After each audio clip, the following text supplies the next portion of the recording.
Hey, what is up guys? GuitarRock here, welcome back to another CounterSide video. Now if you guys are not aware, Awaken Regina is coming to global server and we have a very long lengthy patch notes awaiting for me to sort of look at and tell you guys a number of things. But first things first, if you guys haven't already used the coupon code, this is going to be the coupon code for this particular week. Danger Close SUPCP. Alright, so that's going to be the one that you want to try out for the global server. Now let's talk a little bit about Awaken Regina. Alright, I'm sure you guys have heard my thoughts before regarding this. Awaken Regina, I think she's a really strong, really solid unit.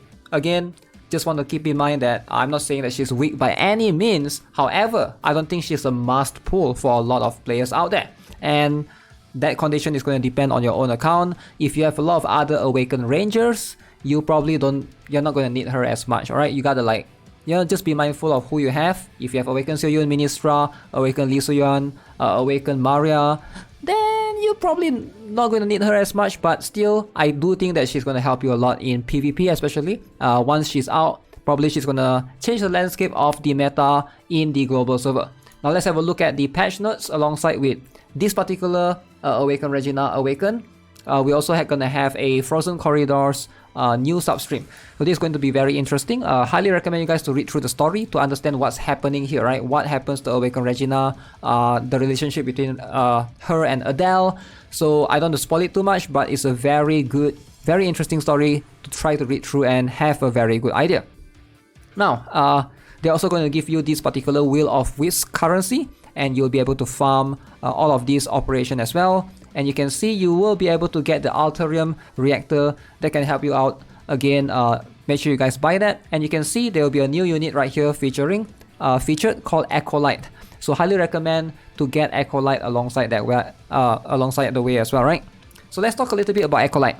Now, this guy, even if you don't plan to run soldier team, he is very, very strong. He's a 3-cost soldier supporter unit that can help you heal your allies. So Echolite works in a way where he sacrifices his own HP, as you can see, after being deployed, lose 0.5% HP per second for 30 seconds, and increase attack speed by 3% every 3 seconds. So he will always lose HP and he will always die eventually, right? So you can see he has this passive skill where every 2 basic attack consume his 10 max HP to deal damage to the enemies and also heal the allies in front of him. Alright, so he's a sniper, he will always be at the back. Additionally, also buff 10% HP to allied soldier or CO units above 80%, right?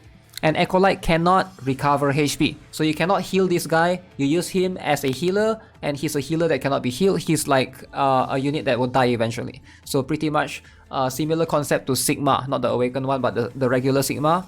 If you guys have used that before, you will know has a drain HP percentage every few seconds, right? So you can see an inflicts knockback and tentacles to the furthest enemy and stuns them for 5 seconds, and does not apply to the targets exceeding valid hits.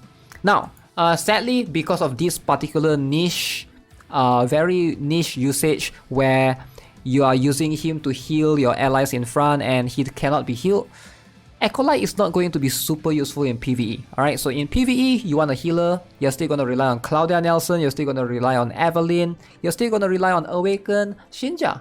Now when it comes to Echolite, where this particular unit shines is going to be in PvP per se, and that's where he shines the most. Now even if you don't play PvP, I feel like it's a very good benefit to basically pull this guy up. I think he can be good in some niche situations for sure. Highly recommend to at least get 1 copy. He's a free SSR, by the way. You don't have to pull for him. You will be able to get him from the event via the shop. So make sure you guys pay attention, and I think in the quest as well.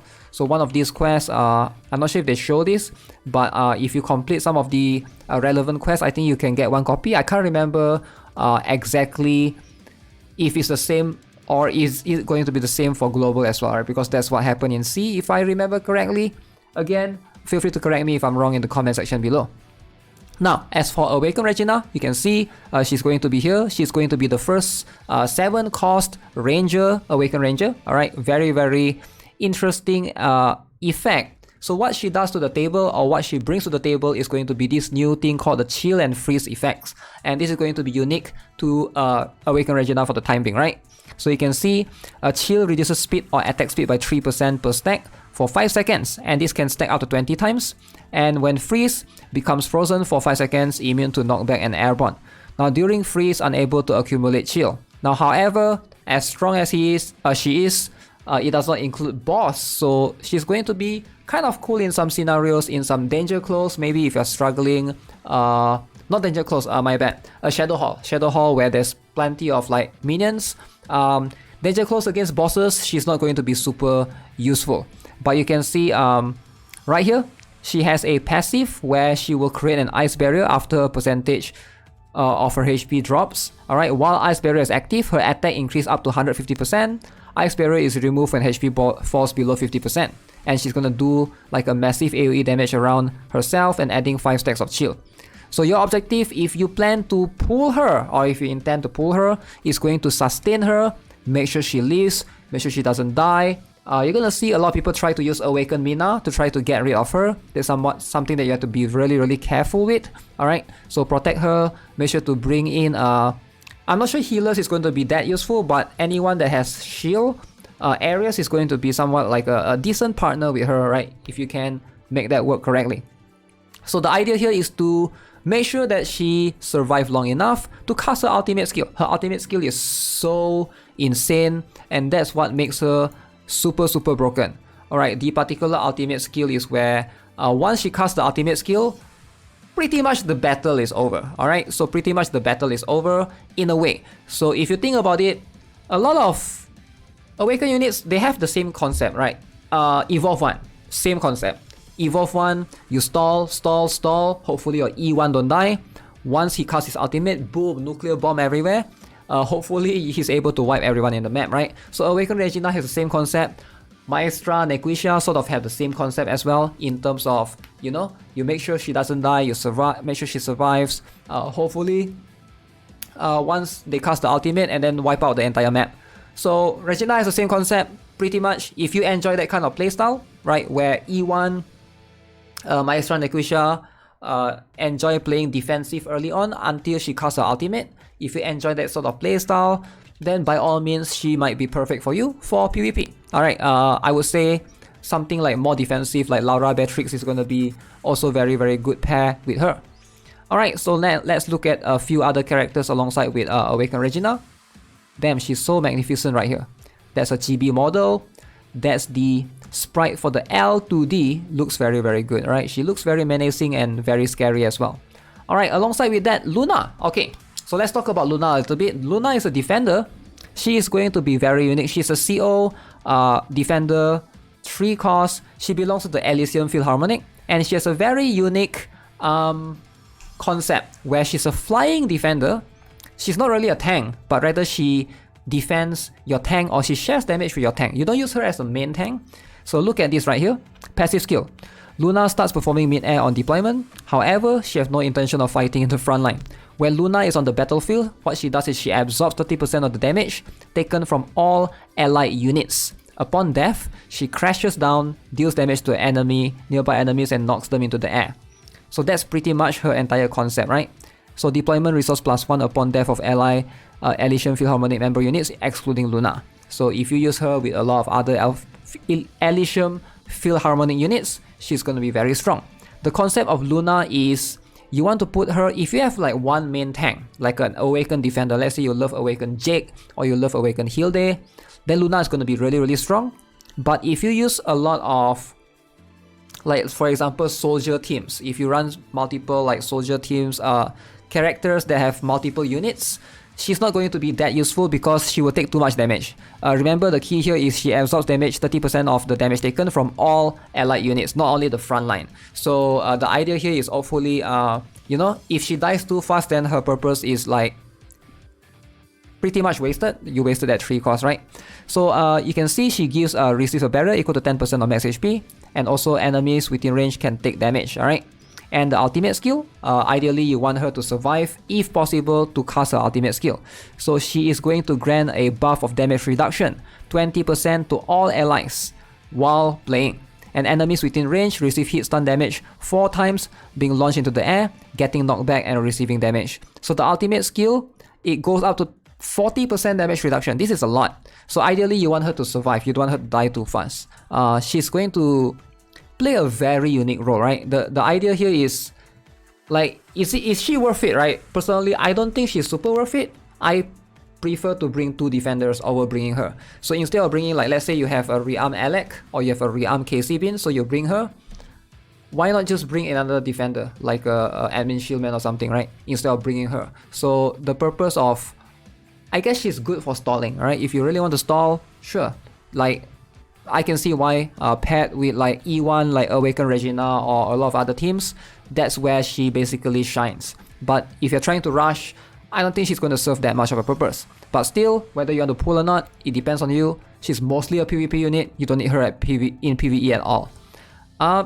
Yeah, so pull at your own peril. Now next up, Adele Maidener. Alright, so you guys are aware of her already. She is decent.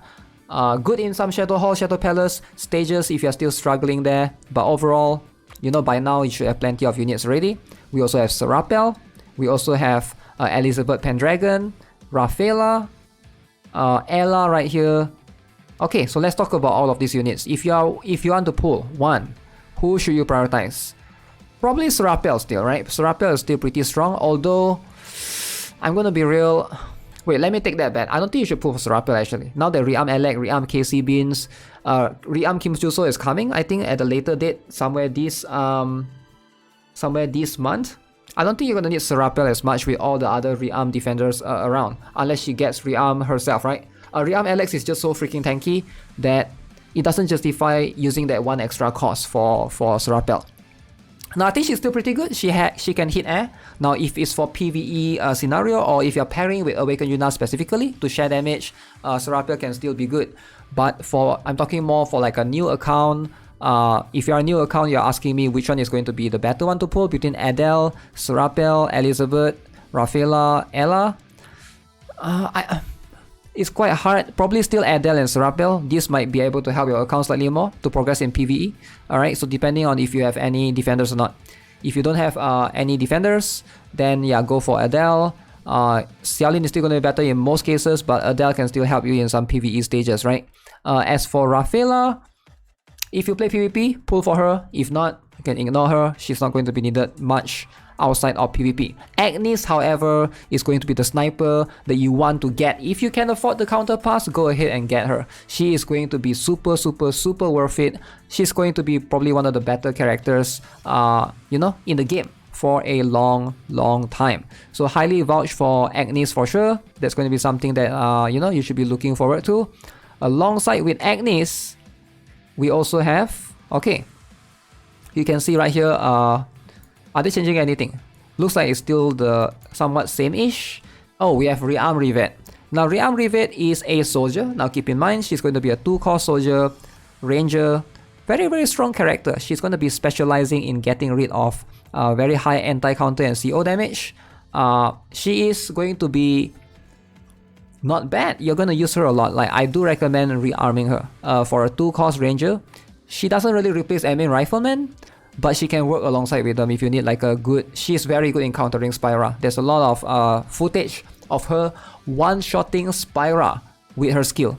So if you are looking to deal with a lot of COs in PvP, she's going to be very strong. Alright, and if you want to run soldier team, she's just there as a pretty solid unit, right? Alongside with Liuri, or she could be like an alternative to Liuri or admin rifleman as well. We also have this particular mole crafting thing, alright, to get your exclusive equipment if you're looking into that. Gauntlet for the Sincere Season second half. This time is going to be Awaken Amy skin for those who haven't got it. Right, alongside with that, Demolition Worm Floating Island schedule.